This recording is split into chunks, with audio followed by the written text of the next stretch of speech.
और वहां पर इनको घेरा जाता है और मुठभेड़ शुरू होती है। काम करना है तो साथ मिलकर करना होगा, बीएसएफ हो या सीआरपीएफ हो, जम्मू कश्मीर पुलिस हो या सेना हो, सबको सिक्योरिटी फोर्सेस को एक साथ इस ग्रिड को टाइट करने की जरूरत है। मेजर जनरल के सिन्हा हमारे साथ है। जनरल सिन्हा नमस्ते, मैं आनंद नरसिम्हन बोल रहा हूँ। पवन शर्मा की ये खबर है कि फिलहाल ये पीर पंजाल में डेरा की गली में जो एनकाउंटर हो रहा है वहाँ हमने हमारे 5 जवान खो दिए हैं। एनकाउंटर अब भी चल रहा है, 4 से 5 आतंकी हैं, बहुत सारा गोला बारूद लेकर लेस होकर आए हैं और इन्होंने घुसपैठ की है पुंछ सेक्टर में।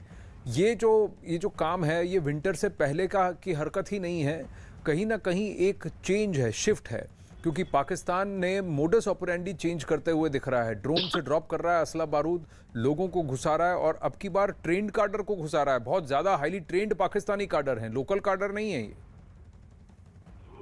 नरसिम्हन, जो आपकी समीक्षा है और व्याख्या है वो सटीक हैं और जो आप बता रहे हैं, देखिए डेरा की गली में आप देखेंगे ये पूरा का पूरा इलाका पुंछ राजौरी और इस इलाके से जो जाल से जो रिब आती है वो 3 इलाके में जाती है। वो आपको या तो इधर ले आएगी साउथ कश्मीर के अंदर में, आपको श्रीनगर की तरफ एक्सेस होती है। ये बहुत पुराना रूट है। पर सबसे बड़ी बात जो है, जो सारे लोग इसको, ये ऐसा नहीं कि इसकी एंटिसिपेशन नहीं है और ऐसा हम जब पहले सोचते थे विंटर्स आ रहा है, विंटर के पहले का ये नहीं है ऐसा। अब तो विंटर्स और समर इसमें कोई भी अंतर रहा नहीं, क्योंकि ये चलता ही रहता है।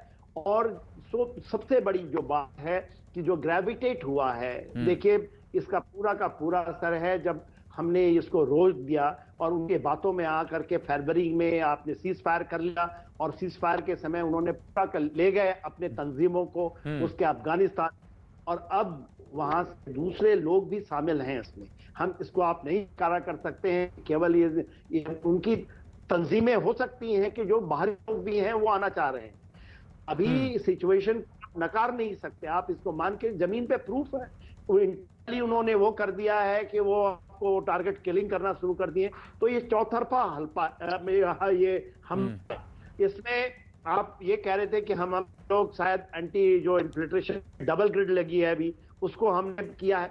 इतने डीप इंटर जब कर रहे हैं तो जितने भी ओडीज हैं, जो भी गाइड्स हैं, जो भी उनको ड्रॉपिंग हो रही है, तो देखिए चारों तरफ से आपको हमला किए हैं। सिचुएशन को यदि आपको बेहतर बनाना है तो आपको ऑल आउट ऑपरेशंस करने में, जिसमें स्ट्राइक शामिल है। एब्सोल्युटली फिर आप जानते हैं कि इन जगहों से आ रहे हैं तो उन लॉन्च पैड में जा सकते हैं, तो जहां पर लॉन्च जहां से वो करते हैं उन पॉइंटों पर तो जा सकते हैं। हम कर सकते हैं, हमने किया है। तो अभी हम बैठने का समय नहीं है, बातचीत करने का समय नहीं है। और देखिए ये पूरा का पूरा आप देखिए जो एलएसी पे चल रहा है, जिस तरह से 13वें राउंड का टॉक चला है उसके, और उन्होंने भी बहुत वहां डिफरेंट स्टैंसेस हैं। तो ये तो हम लोग हमारी आपकी समीक्षा रही है कि ये चाइना, पाकिस्तान और जो इसमें आतंक है ये सब शामिल है। जो 2.5 फ्रंट के ऊपर में आपके ऊपर चैलेंज है, किस तरह से करेंगे। पर जनरल साहब,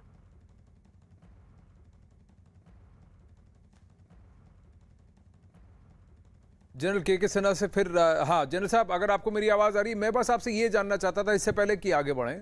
आपने एक कहा कि देखिए हमें जनवरी में सीजफायर नहीं मान लेना चाहिए था, क्योंकि 2 रिपोर्ट्स हैं इस पर, 2 बातें। एक कि इनको मौका मिल गया अपनी तंजीमों को अफगानिस्तान की तरफ तालिबान की मदद करने के लिए इन्होंने घुमा दिया। दूसरा, पाकिस्तानी सेना के पास असला खत्म हो गया था, उनके पास पैसे नहीं थे इसको जंग को जारी रखने के, लेकिन उन्होंने ये टाइम अपने रीइंफोर्समेंट्स बनाने में लगाए हैं। और पीओके में और पीओजेके में अगर आप देखें, एलओसी के दोनों उस तरफ बहुत सारे बंकर्स ऐसे बने हैं जहां लोकल किसानों की उन्होंने जमीनें हड़प ली और वहां पर बंकर्स बना दिए और इनको वापस वहां पर लेकर आना शुरू कर दिया। फिर वहां से जो लूटा, अफगानिस्तान से लूटा है, जो असला और बारूद जो है, बंदूकें हैं, उसका भी आप उसको भी रीरूट कर यहां पर लाने की कोशिश कर रहे हैं। तो अगर यहां पर इंटरनली ओजीडब्ल्यूएस पर क्रैकडाउन हो रहा है तो जो वहां बिल बन रहे हैं उन बिलों को क्या निकालना इतना मुश्किल है? क्या भारत अपनी रक्षा करने के लिए अपनी ही जमीन पर कार्रवाई नहीं कर सकता? पीओजेके तो हमारी जमीन है, सॉवरेन टेरिटरी है हमारी, तो हम वहां अगर कार्रवाई करें तो किसको क्या तकलीफ होगी? एब्सोल्युटली, मैं भी कहता हूं, जो आप बात कर रहे हैं, मैं बार बार इसको कहता हूं कि आप मौका देंगे उसको रीऑर्गेनाइज, रीफिट, रिकूप और उसको फ्रेश लॉन्च। और आज जैसा आपने बताया, $83 बिलियन के असले वहां पर छोड़ के गया है अमेरिका, और वो असले ऐसे हैं जो कि आप सालों साल नहीं, कितने साल ये टेररिस्ट की एक्शंस लड़ सकती हैं, और पाकिस्तान के हाथ लगे हैं। तालिबान ने उनको बेचा है, बेचना नहीं, वो तो उनको तोहफे में दे रहे हैं, और उनसे ये मांग रहे हैं कि ये चीजें चाइना को भी जाएंगी जी। ट्रांसफर ऑफ टेक्नोलॉजी के मामले से। और देखिए, इसमें हम ये कहें कि पाकिस्तान के लिए बहुत बड़ा ऐसा धक्का लाओ, ऐसी बात नहीं है। पाकिस्तान वो कर रहा है और डंके के चोट पे कर रहा है। और हम बात करें, देखिए जब ये हुआ था तो यूएई भी शामिल हो गया था। ये जो बात हुई थी जब हम के लिए ये करवाया था यूएई ने, तो सारे मिले है सबका। और आप इनोसेंटली लेंगे, आपको अभी भी जनरल साहब,